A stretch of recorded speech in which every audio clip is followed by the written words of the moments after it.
I know you guys know it. Go ahead and sing it if you like. I know you know it by heart. Go ahead, belt it out. It's the Finnish national anthem. You're listening to it now on SLC Puck. Thanks for tuning in, everybody. I know we're all huge fans of Finland now, and I know Finland is huge fans of us.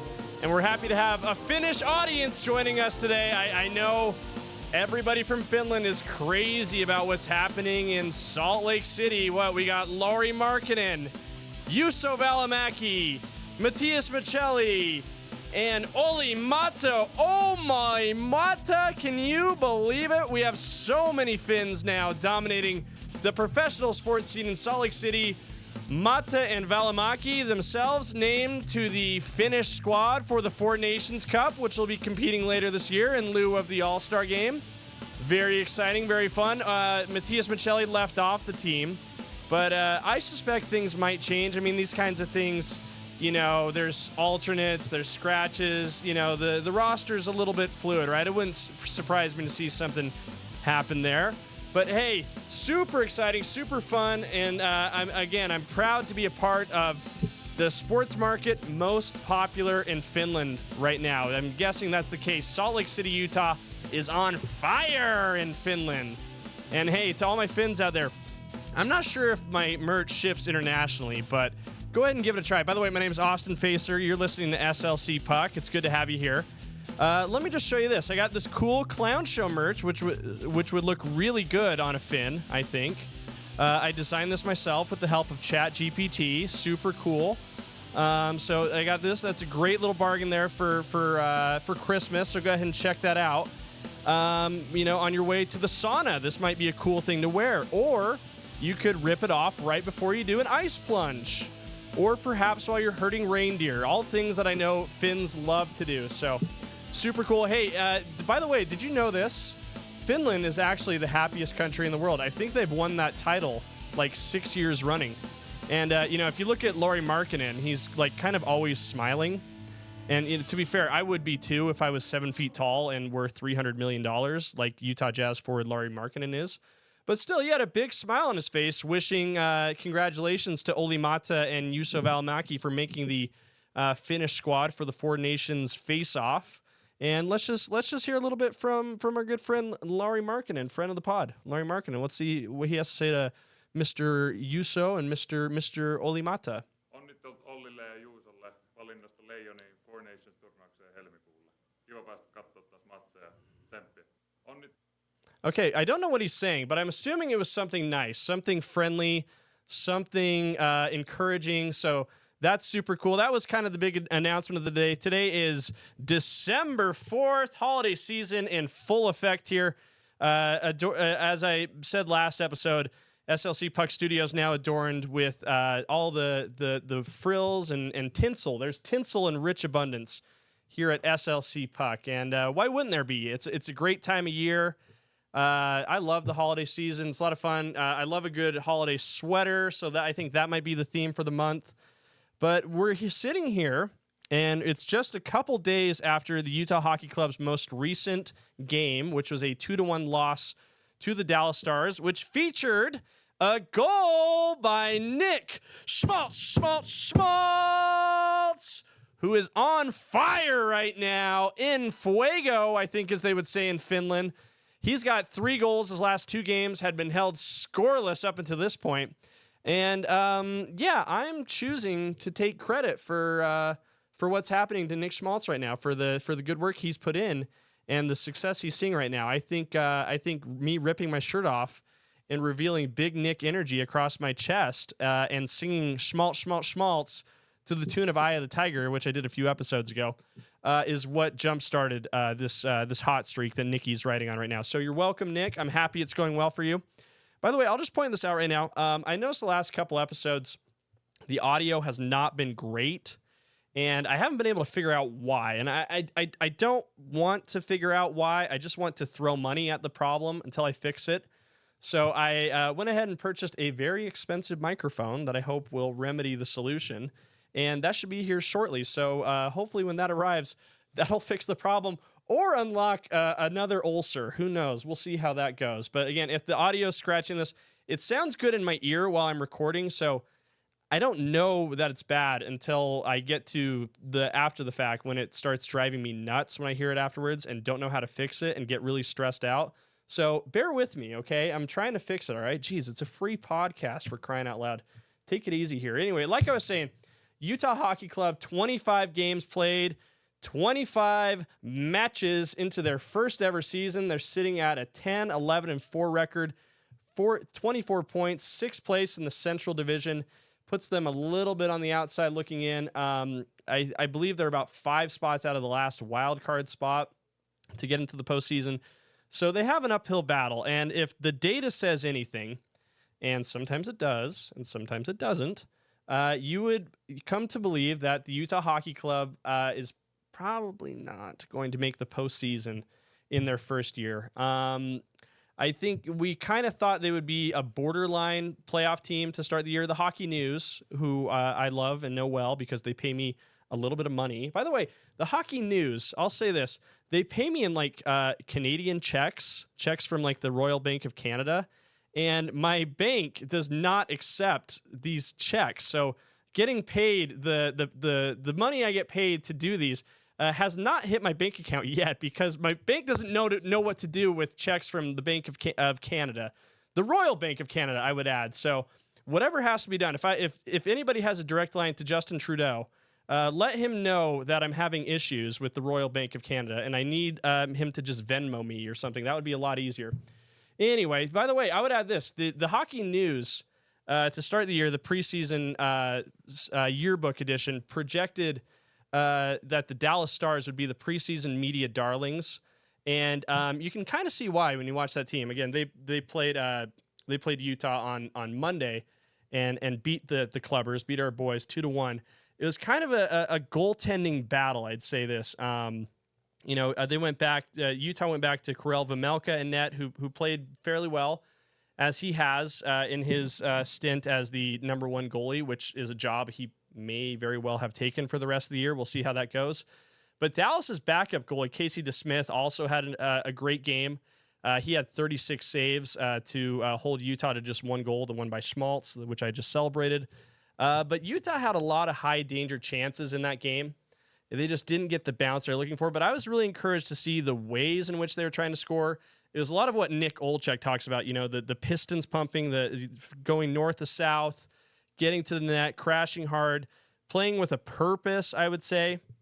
They just, again, sometimes the goalie is just going to be better. And that's there's not a lot you can do about it. But I think there are a lot of positives that Utah can take away from this last little stretch because they have played very well. And I know that sometimes the result hasn't always gone their way, but for a young team that has a lot of potential, that needs to grow, that wants to be on the upward trajectory, I do see them on that upward trajectory. I think this last stretch was really encouraging. So let's just go over this last little stretch here. Last week, again, middle of the road trip, they lost 3-2 to Toronto, and I thought they showed a lot of tremendous effort in that game. No Austin Matthews in that one, but I still liked Utah's battle in that one quite a bit. After that, they went to Montreal to play the Canadiens on what was the anniversary of hockey. I believe it was the 107th anniversary of hockey being played professionally, and they got to play the oldest team in hockey, the Canadiens, so that's kind of cool. And they soured the occasion for the Montreal Canadiens with a 3-2 overtime win. That was a big game there by Mr. Mikhail Sergachev, who had a goal in overtime, a fake punch, and I thought had maybe the best game of his season, and I think he's been the team MVP this year, so I think that says a lot. After that, last week, they played Edmonton at home. You might remember that as the debut of Nashcast, featuring me and Tyson Nash on SEG Media and Utah Hockey Club Plus.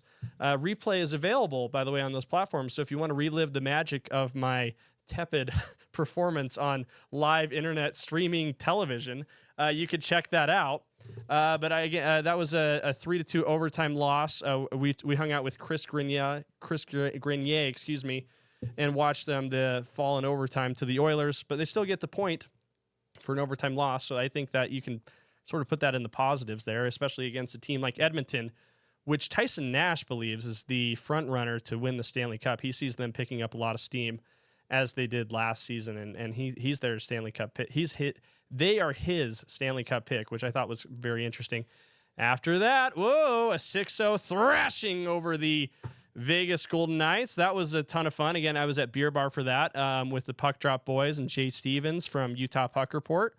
That was very cool to see. That might have been Utah's best game this season offensively. That's probably not a tough argument to make there. And then most recently, a 2-1 loss to Dallas, where I think we saw a lot of good things. But we have some time between now and then, between now and Utah Hockey Club's next game, which is at Buffalo on Saturday. So let's take a breath Let's take a minute to chill out, relax. This has been a crazy fun stretch. We're only 25 games into the Utah Hockey Club experience. I think it's been tremendous. I think there's been a lot of positives. I think if this team was healthier, I think we would be talking more about, potentially what a playoff matchup could look like. But again, we're still 57 games away from concluding the season. A lot can happen. The thing is, it's not going to get any easier. And this is something Dominic Moore talks about on the broadcast, not the Nashcast, the real broadcast. He says, this is not a league where people feel sorry for you. You're going to get their best every night. And looking at the remaining schedule for the Utah Hockey Club, they've got the 14th toughest remaining schedule according to Tankathon. They play Minnesota.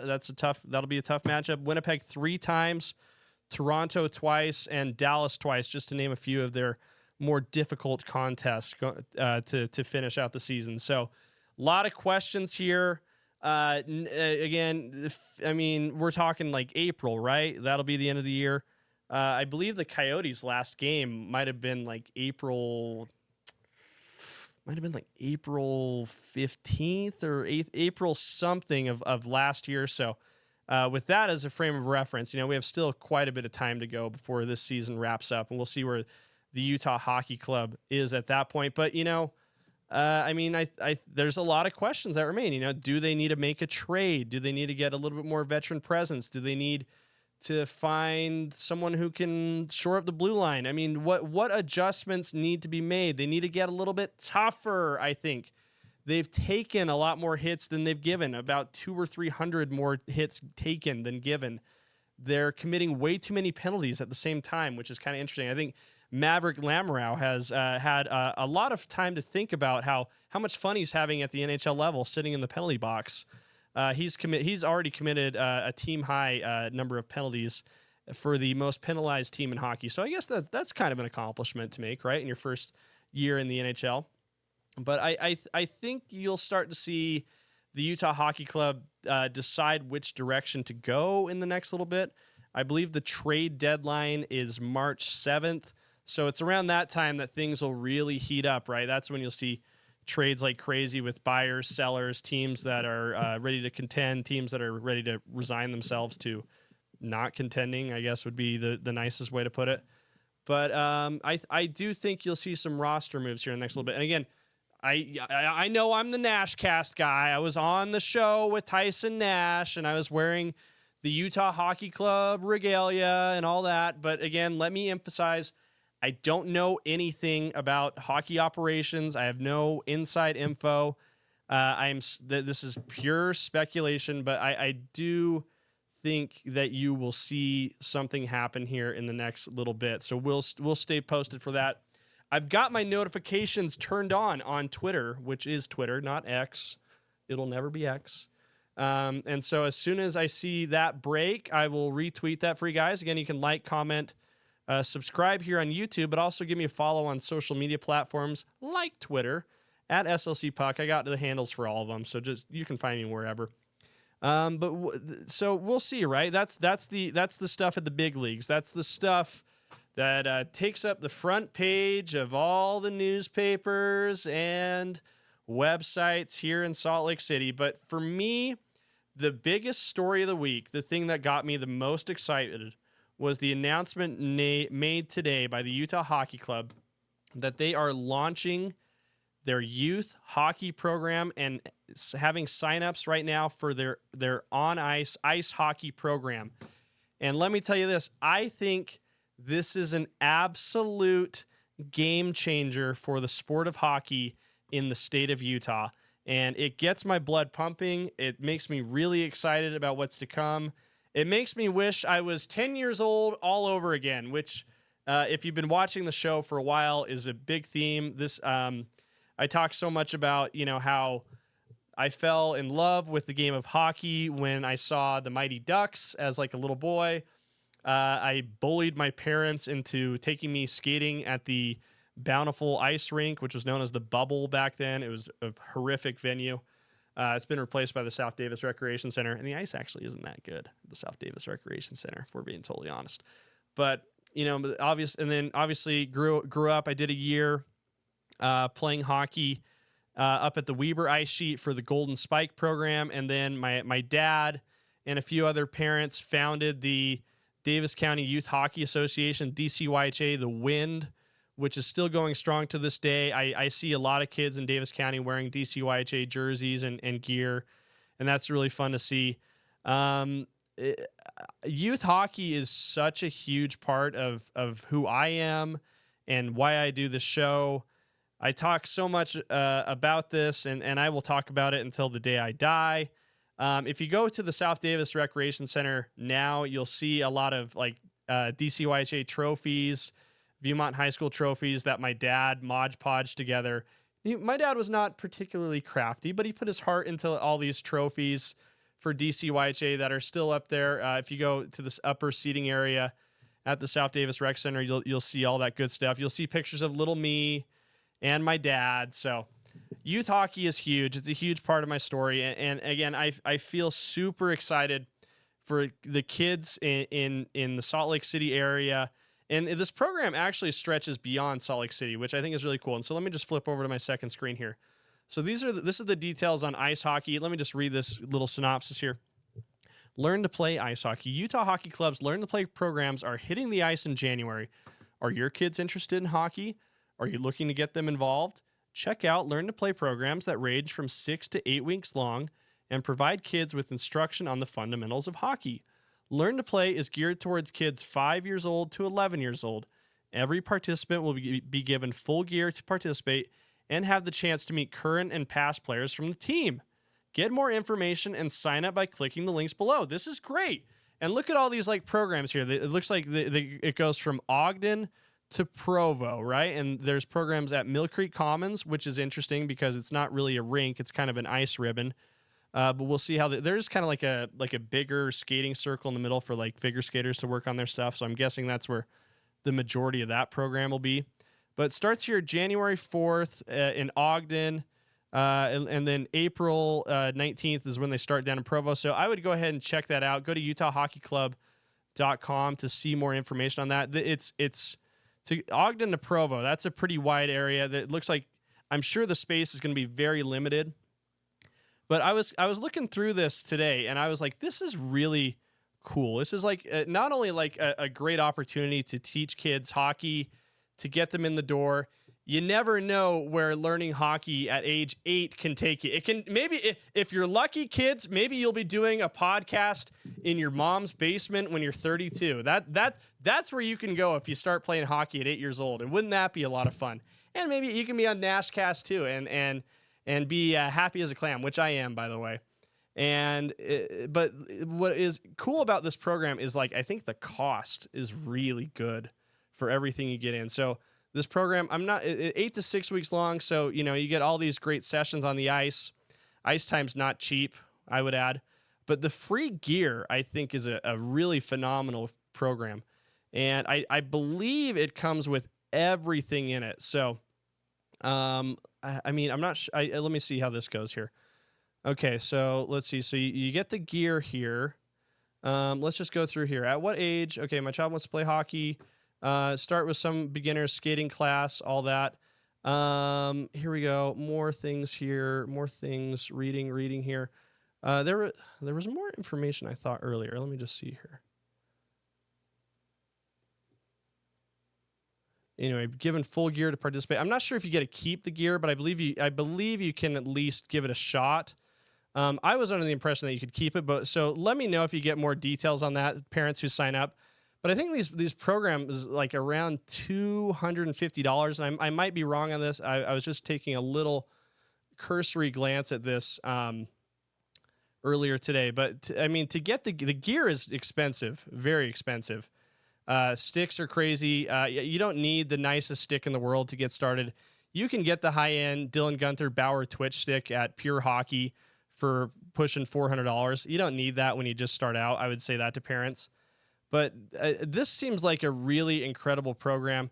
This podcast is not endorsed or sponsored by Utah Hockey Club in any way. I get nothing for promoting this, but I am happy to get the word out on this as much as I possibly can. I think this is a really tremendous initiative by the Utah Hockey Club, which not only is going to get kids interested in hockey, but it makes sense why they want this, right? Kids who play hockey are going to want to watch hockey, and especially as they grow up, hey, those same people become season ticket holders. So you can see how the Utah Hockey Club is playing the long game on this. I think you'll see more outreach to the youth in Utah, right? The Utah Jazz have long had one of the best youth basketball programs, probably in the entire country, in junior jazz. I think they want to try to replicate that in some way with the Utah Hockey Club. And I think what is also really cool about this is I do think in a few years, I don't think you'll see this maybe for a while, maybe it might be like 10 years, but I do think in some time you will see a very high caliber professional come out of the Utah area, come out of Salt Lake City, come out of Ogden, come out of Provo, maybe be the Austin Matthews, what Austin Matthews is to the NHL. I mean, just to give you a refresher, Austin Matthews, star forward for the Toronto Maple Leafs, grew up in Arizona. I believe I don't think he played Junior Coyotes, but he played in a program that was definitely influenced by the Junior Coyotes and the influence of hockey growing in the Arizona area. And he goes on to become the best player in hockey. So I do think you'll see that happen eventually for someone in Utah. And I'm excited to see that happen. Who knows? When the Olympics are here in 2034, I think we'll be at really the level of interest at hockey is only going to crescendo from here, to use a musical term. We are talking a little bit of jazz, aren't we? And so I'm excited to see that. So get out there. I know I have a lot of listeners who are parents who and people who are just maybe interested in hockey too, who have children. I would say get your butts over to utahhockeyclub.com, get to the Learn to Play program, and sign up, get your kid involved. I think they have like street hockey, they have hockey 101. They've got all sorts of great things. And again, I'll just say it one more time, and I'll say it a million times. I'll say it as often as I have to on the show. Falling in love with hockey as an 8-year-old changed my life at 32, and I don't think I ever could have guessed that in a million gazillion years. But me and my family, we have so many amazing memories playing hockey or watching me play hockey and being involved in all that. And I truly hope that happens for other families here in Utah. And I'm sure it will. And it's a great way to meet friends that you'll have for the rest of your life. And speaking of which, the University of Utah has asked me to come to their game on Saturday. They have a couple of games, and I believe one of them they're going to honor a friend of mine who played for their team a few years back, Chris Russell, who passed away a few months ago. So they asked me to come and maybe share some stories about Chris and be involved with their little broadcast. So check that out. I want to give a big thanks to AJ Bolden for the invite. I was really flattered that he asked me to come. I'll be on their broadcast, and I think I'll probably do my very first on location from a rink podcast of SLC Puck. That'll just be a bonus episode in addition to the usual Sunday episode that I do. So really looking forward to that. And that's the kind of thing, right, that can happen with the Learn to Skate program is you can meet friends and have great memories and celebrate them even when they're gone and when they're not. And again, I'm really excited for that. So that'll be a lot of fun. Big thanks to the University of Utah hockey program for asking me to come out. And big thanks to all you guys for the love, support. For those of you in Finland, thank you for tuning in. I know that this is probably your favorite hockey podcast now, and I wish I could speak Finnish, but it seems very hard. So I will try to learn, and I love you, and I'm happy to be here. And thank you so much for listening to SLC Puck. Don't forget to like, comment, subscribe, and we'll talk soon. Thank you so much.